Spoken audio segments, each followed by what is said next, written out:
자, 이제 토지제도 하겠습니다. 토지제도. EBS 교재 42페이지죠. 토지제도에 대해서 얘기를 할게요.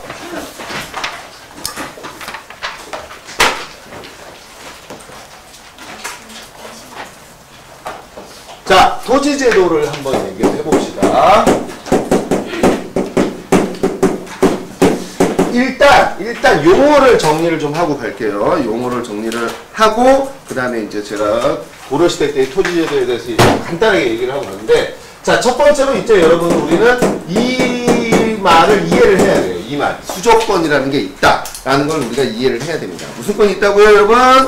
네, 수조권이라는 게 있어요. 수조권. 자, 그럼 수조권이라는 게 뭔지 우리가 이제 확인을 해보도록 하자. 자, 국가는, 얘들아, 국가가 백성에게 농사를 지라고 땅을 줍니다. 자, 땅을 주면 백성은, 야, 땅을 받았으니까 뭘 해야 돼, 얘들아? 뭘 해야 돼? 국가로부터 땅을 받았으니까 세금을 내야 되겠지, 그치? 그래서 그 세금을 우리는 뭐라고 부르냐면 조세라 부른단 말이에요. 조세. 알았죠? 그러면 이 농민은 소작농일까요? 자작농일까요? 네, 이 농민은 무슨 농이 되는 거냐면 자작농이 되는 거예요. 자작농. 무슨 말인지 이해되세요? 네, 국가에서 땅을 받아서 국가에게 세금을 내는. 보통 그래서 얘들아 생산량의 몇 분의 1 낸다고 우린 배웠지? 10분의 1 낸다 이렇게 배웠지, 그치? 그래서 요거 이 사람 자작농이야. 근데 얘들아 국가에다가 조세를 바치지 않고 민전 같은 경우 있지, 그치? 일반인이 있죠, 그죠? 그런 민전을 빌려서 농사를 짓는 사람들을 우리가 소작농이라고 얘기를 합니다. 자, 어쨌든 이렇게 이제 자작농이 있는데, 얘들아 국가가 이렇게 하는 거야. 자, 국가가 야, 너 나에게 충성을 다해라 라고 얘들아 뭘 뽑은 거죠? 관리를 뽑았어요. 그러면 지금 같은 경우는 얘들아 그 사람의 직급에 맞게 월급을 쏴주면 되지, 그치? 근데 이 당시에는 월급을 쏠 수가 없잖아, 그치? 그러니까 월급을 줘야 되는데 이때 얘에게 뭘 준 거냐면, 야, 내가 너에게 뭘 주겠다, 얘들아. 뭘 주겠다. 수조권을 주마, 이렇게 얘기를 하는 거예요. 너에게 수조권을 줄게, 이렇게 얘기를 하는 거야. 자, 그러면 이제 이렇게 되는 거지, 얘들아. 봐봐. 여기 농민이 있어. 자, 농민은 국가로부터 뭘 받았어, 얘들아? 뭘 받았어? 자, 국가로부터 땅을 빌린 거 아닙니까? 그죠? 그럼 국가에게 뭘 내야 되는 거죠? 조세를 내야죠, 조세. 그죠? 근데 그 조세를 국가에게 내지 말고 누구한테 내라고 얘기하는 거야, 얘들아. 누구한테 내라고 얘기하는 거야? 요 관리에게 내라. 이 조세를 여기다 내는 거야. 그럼 수조권이라는 건 결국 무슨 말이야, 얘들아? 뭘 받을 수 있는 권리야? 그렇지, 조세를 받을 수 있는 권리야. 이해되죠? 예, 그러니까 직접 국가가 너의 관리에게 월급을 줄 수 없으니, 알았지? 네가 이 농민이 경작하는 땅에서 나오는 세금을 네가 어떻게 해라? 가져가라, 이렇게 얘기를 하는 거예요. 이게 무슨 권이다?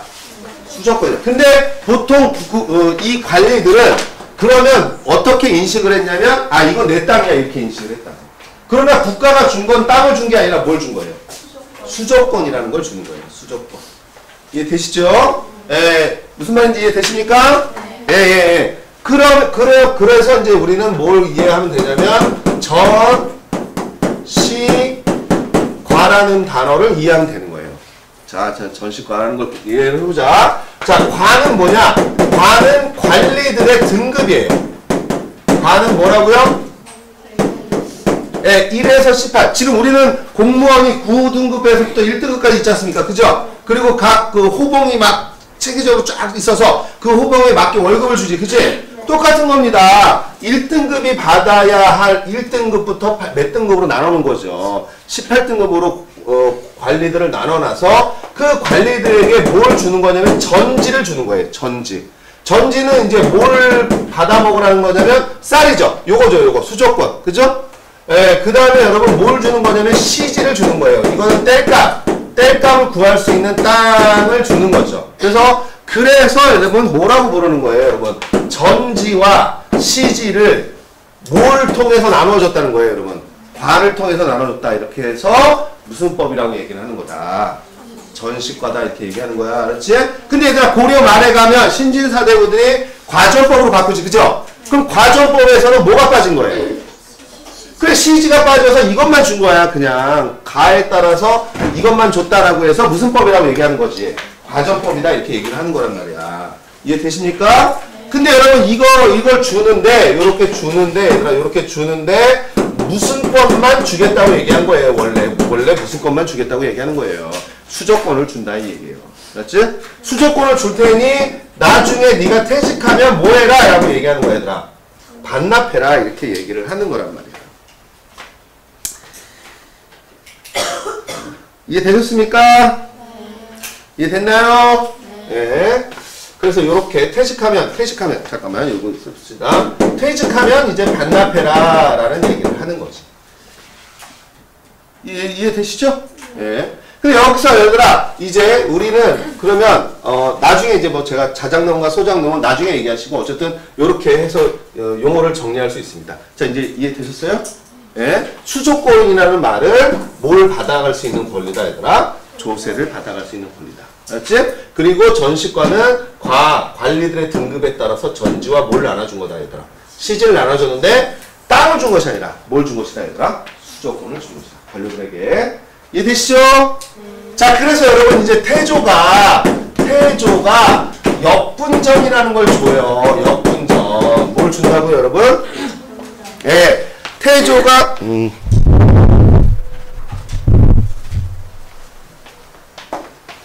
자, 태조가 역분전이라는 걸 주는데 이거는 공로, 그러니까 공이 있는 사람에게 주는 거예요. 공이 있는 사람. 그러니까 상당히 객관적이지 않죠, 그죠? 주관적이지. 야, 넌 공이 많으니 내가 땅 많이 줄게, 그죠? 넌 미워 임마 이렇게 되는 거 아닙니까? 그죠? 그러니까 공이 많냐 적냐를 누가 판단하는 겁니까, 여러분? 태조가 판단하는 거잖아요, 그죠? 그래서 이거는 상당히 좀 주관적인 어떤 그런 성향이 있는데 이것이 여러분 이제 누구 때 가는 거냐면 이제 경종 때 가면 처음 하는 거죠. 처음 전시과를 시작하는 거예요. 처음 전시과를 시작하는데 여기에 뭐가 들어가 있냐면 인품이라는 게 좀 들어가 있어요.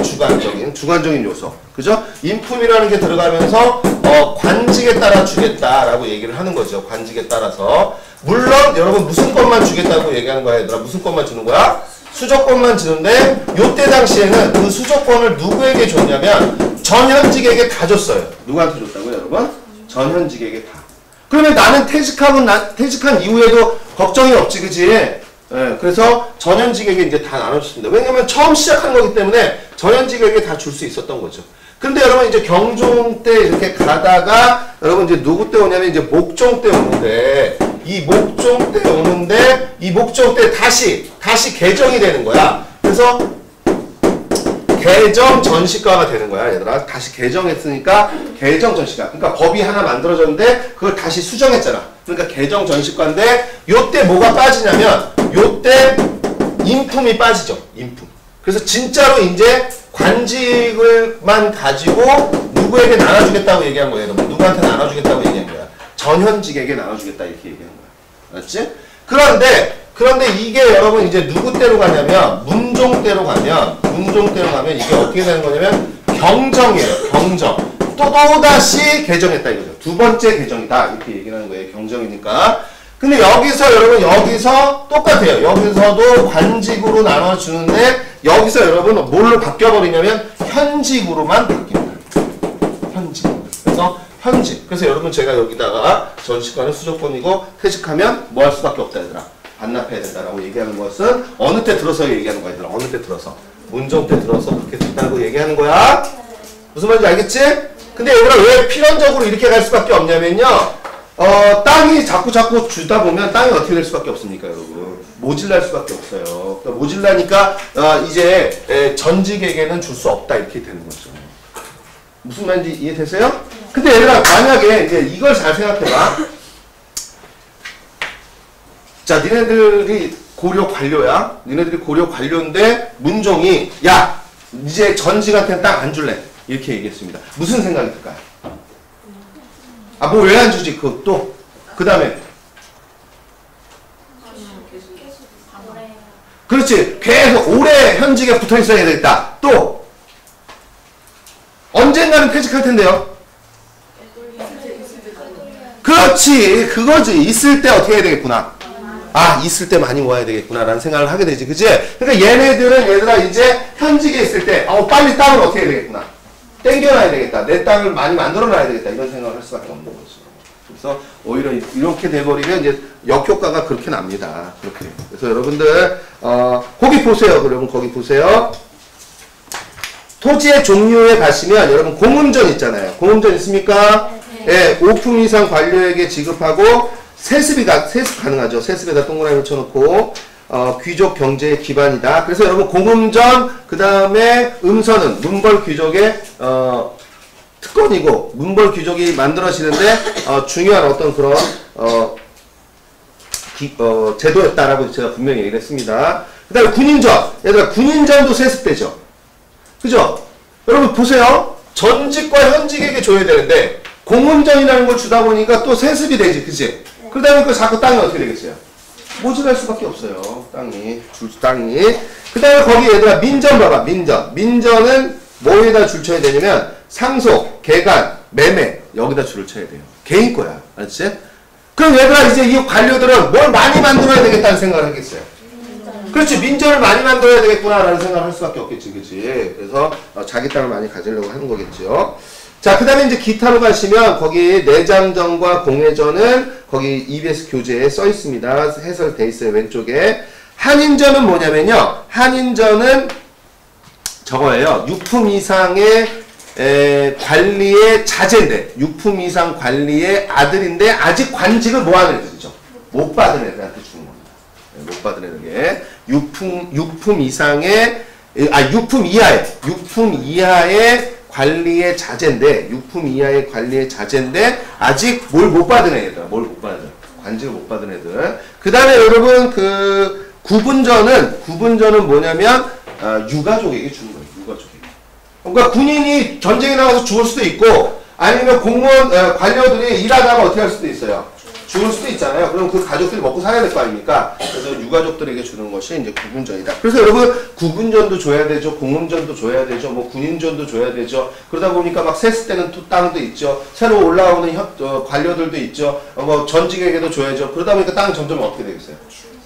한정된 땅에서 그렇게 줘야 되니까 모질할 수밖에 없고 그래서 이렇게 가다 보면 결국 누구에게 줄 수밖에 없다 얘들아. 현직에게 주죠. 이거는 과제법도 마찬가지예요. 과제법도 처음에는 전현직에게 주다가 점점 땅이 어떻게 되거든요. 모질라 가거든요. 그러니까 다시 현직에게만 줄 수 없는 똑같은 현상입니다. 자, 됐습니까? 네.